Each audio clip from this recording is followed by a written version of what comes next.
The Gmail login process can be a bit difficult sometimes. In this video, I'm going to show you exactly how to sign in to Gmail. We're going to go through step by step and cover any different little things that might pop up as you're going through that Gmail login. I'll leave a link in the description down below, or you can just go to gmail.com to get started. At the top of your browser, just make sure you go to gmail.com. You should land on one of two landing pages.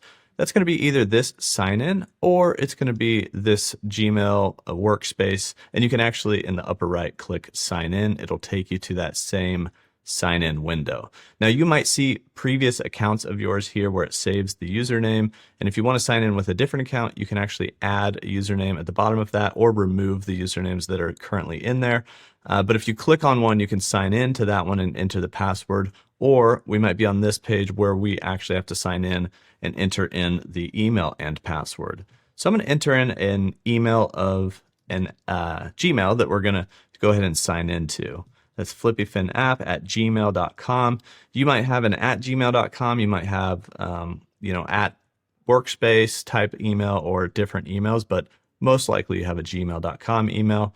If you've forgotten your email, you can click this button here, and then you can go to the next button, and we're going to enter in the password.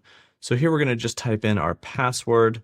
In this case, you can show the password if you need to, if you're not sure if you typed it in right. If you're not on the right email, you can actually drop this down and choose a different email. You would see a list of accounts there in that drop down if you needed to change. And if you've forgotten your password, you can click this Forgot Password button. That will allow you to get your password through a series of steps, some of those being verifying the device or verifying your two-factor authentication, things like that.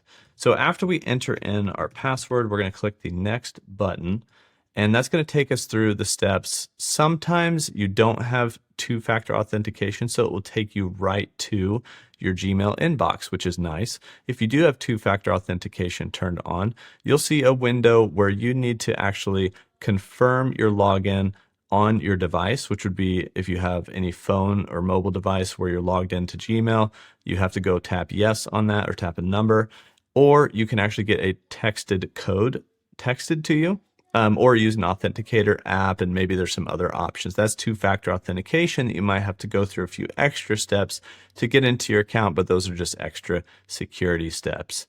In the upper right, we logged into our account. We can see which account we're logged in on, and you can actually manage your account or sign out from up here. So it's easy to sign out of your account, and you can also log into other accounts and then switch accounts with this drop down as well. But that is how you can sign into your Gmail, and that's how to get through that Gmail login process.